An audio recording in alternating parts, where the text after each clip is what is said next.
Good afternoon, class. Mr. Stern here, and today we are going to examine the process of looking at and evaluating primary sources. So, here we go.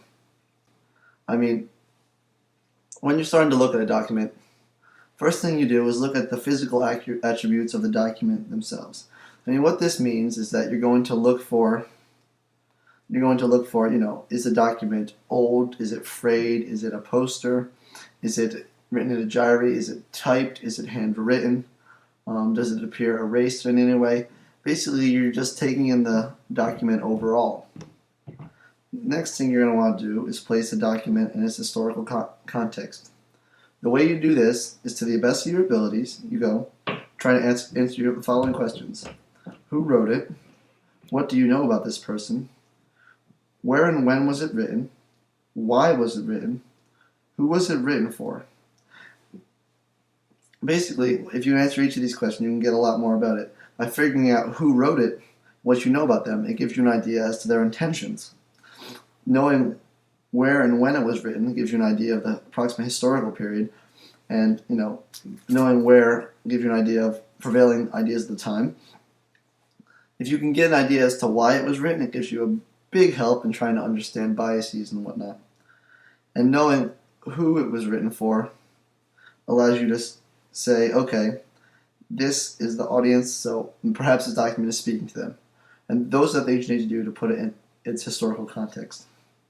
Next you have understanding the document. In order to do this, you need to ask yourself, what are the key words and what do they mean? Are there certain things in there that you think the author is trying to stress or get through? Are there words you don't understand? Perhaps you can look them up and figure out what they mean. Next, you need to look at what point is the author trying to make. As best as you can, take the author's words and summarize it into your own words, or basically trying to give his thesis. Doing so allows you to put his own argument into your words, while at the same time changing how you think about it by forcing you to compress it and look at it overall.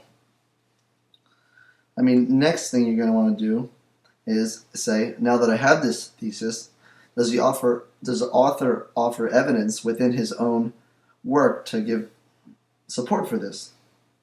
And along the lines of understanding the document, you're going to ask yourself, what assumptions does the author make? Is there something that he assumes we're knowing? Is he speaking to an audience that is not us? Basically things along those lines. And finally, you're going to evaluate the document as a source of historical or other credible information. How does it compare to other documents that were released around this time? Was it widely circulated? What problems or ideas does it share with other documents from this time period? And now, this is related to historical context, but it also gives you an idea of how credible it is and how reliable it is as a source.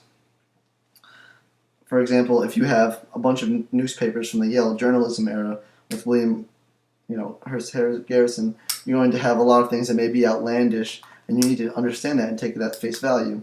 Whereas if you have documents that are entirely serious, like Federalist Papers, those are things that are written for a wide audience with the purpose of convincing people that the Constitution and the Bill of Rights would protect them. So obviously you have different audiences and such like that in different documents. Okay, now let's try and apply these ideas to a document itself. Secondary analysis is asking the deeper questions that really force you to analyze rather than just soak in. In the first step of taking a primary source, you're really just asking the basic questions. Now you're starting to try and deeper meaning out of them. And here you can ask what is not being said in the document. Do you feel the document left key information out? Also, is there something in the document you can compare to today? A lot of times these documents will offer direct comparisons, and we can start to build analytical and theoretical frameworks based on these things. Finally, and what I think is most importantly based on the next image you're about to see, is there anything objectionable? Oftentimes you have to realize when analyzing primary sources, they were written in a different era, time period, with different values than we have today. So you often see things that are racist, offensive, sexist, depict violence and sex and slavery and things that really are not even tolerable in society today for good reason.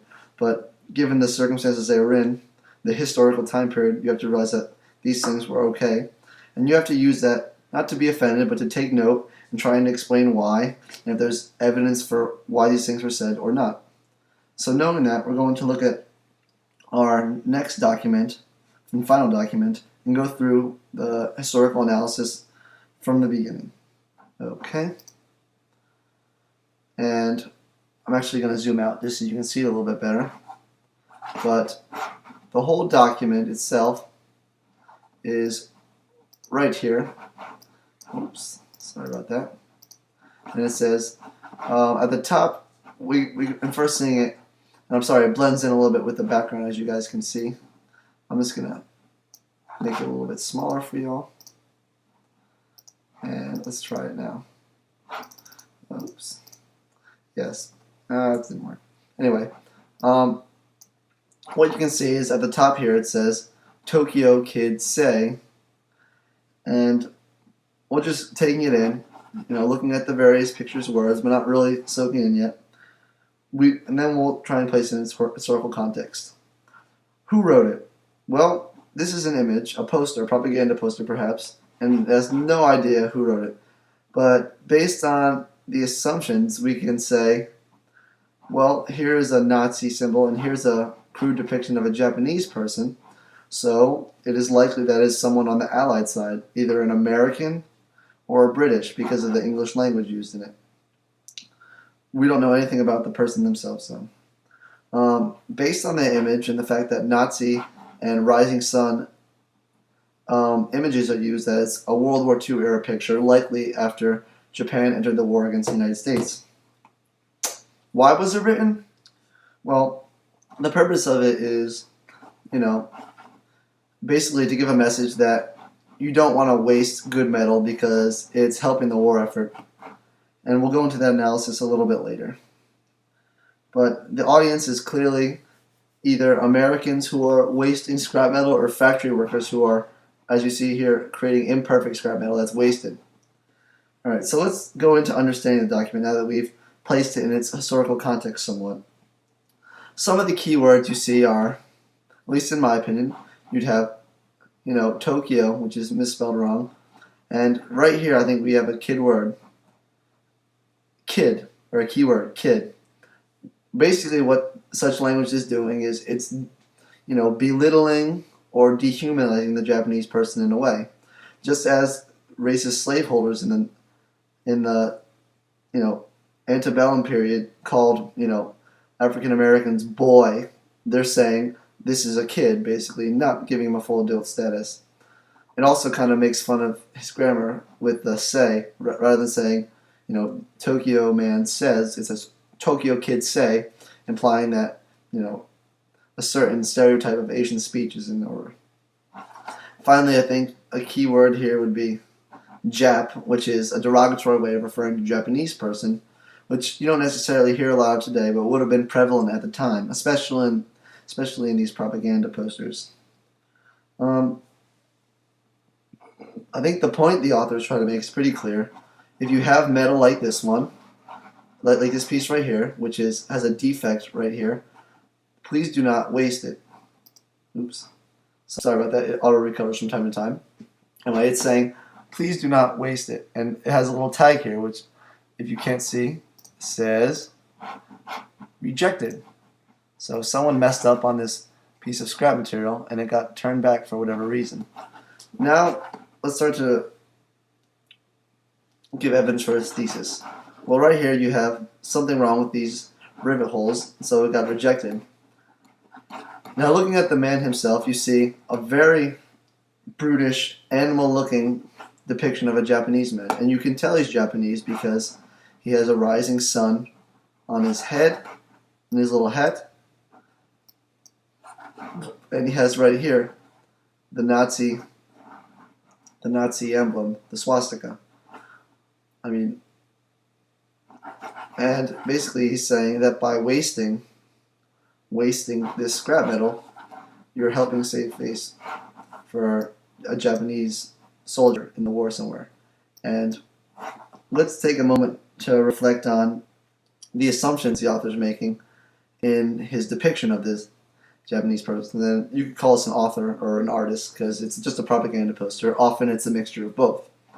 We see here he has large, almost animalistic teeth with right here you almost say like a saber-toothed tiger, and here is like beaver teeth. You have really racist, depiction of Asians as being squinty-eyed. Something to notice here is it's almost animalistic nails, like a troll or something. Going over to the right, you see on his head pointed elfish ears, and basically they go out of their way to depict him as sort of an animal, which is both racist and a little bit, definitely improper by today's standards. And looking back, there's a bloody knife behind his back, more or less giving the overall image of, wasting metal is causing this Japanese animal to smile because it's giving him one step to winning the war effort, and the blood-soaked knife behind his back. And based on the font they're using, we can make the assumption that, it's trying to say this is a Japanese person writing a thank you card to Americans for wasting the metal, which, clearly isn't the case, but, the somewhat Oriental-looking font tends to give you that impression, so it's sort of like a fake thank you card from them, with him smiling at the scrap metal. And so, looking at this document as a source of historical information, you would ask yourself, how does it compare to other documents of the period? Well, World War I, building on the trend of World War II, had a lot of racist propaganda posters, whether it's depicting the Germans as a merciless Hun, or Japanese as animalistic. This would be right in line with that.